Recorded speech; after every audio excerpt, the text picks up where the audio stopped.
Authenticate करें। बार बार इन्होंने भ्रम फैलाया। जो इन्होंने 2013 यूपीए गवर्नमेंट के संदर्भ में कहा, पूरा का पूरा मिसलीडिंग है, झूठ है। और हम डिमांड करते हैं कि वो ऑथेंटिकेट करें। हम डिमांड करते हैं ऑथेंटिकेट करें। इसीलिए बार बार इन्होंने आरोप लगाए, बार बार इन्होंने भ्रम फैलाया। आप इसीलिए हम भी अपनी बात रखेंगे। कृपया आप भी सुनने का धैर्य रखिए। अध्यक्ष महोदय, मेरा भी सौभाग्य है कि पिछले सदन में मैं अयोध्या राम मंदिर पर अपने पार्टी का मैंने अपना व्यू, अपने पक्ष रखा और आज वक्फ संशोधन 2025 पर अपनी दल का और विपक्ष की तरफ से अपना पक्ष रखा। और अयोध्या राम मंदिर में भी और आज के वक्फ के संशोधन में भी मेरा एक ही मार्गदर्शक है, वो है भारत का संविधान।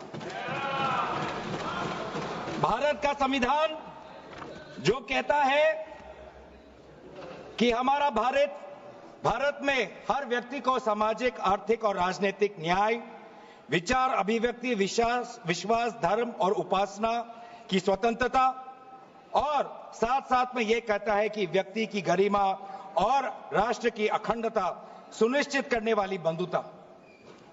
ये बिल आज इस संविधान के इस जो मूल जो ढांचा है उस पर आक्रमण है। और इनकी जो पूरा जो भाषण था वो हमारे संविधान के इस मौलिक अधिकार पर, हमारे संघीय ढांचे पर एक आक्रमण था। आज इस सरकार का इस बिल के द्वारा 4 इनके मूल उद्देश्य। पहला मूल उद्देश्य है कि संविधान को कमजोर करना, टू डाइल्यूट द कॉन्स्टिट्यूशन।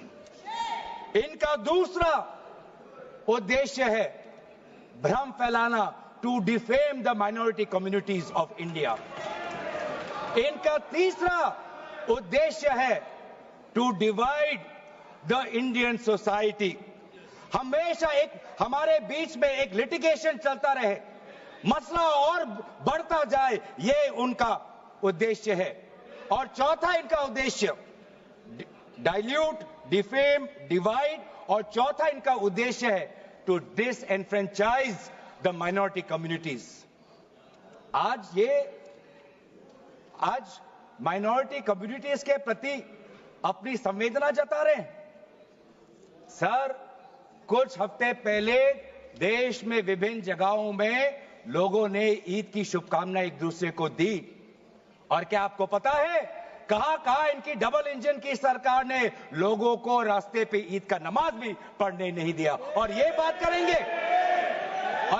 करेंगे आप अल्पसंख्यकों के प्रति अपनी संवेदना जताते हैं। मैं पूछना चाहता हूं कि आपके लोकसभा में कितने एमपीज अल्पसंख्यक हैं? पहले उसका विवरण दीजिए और फिर हमें बताइए कि आपके दिल में कितना संवेदना है।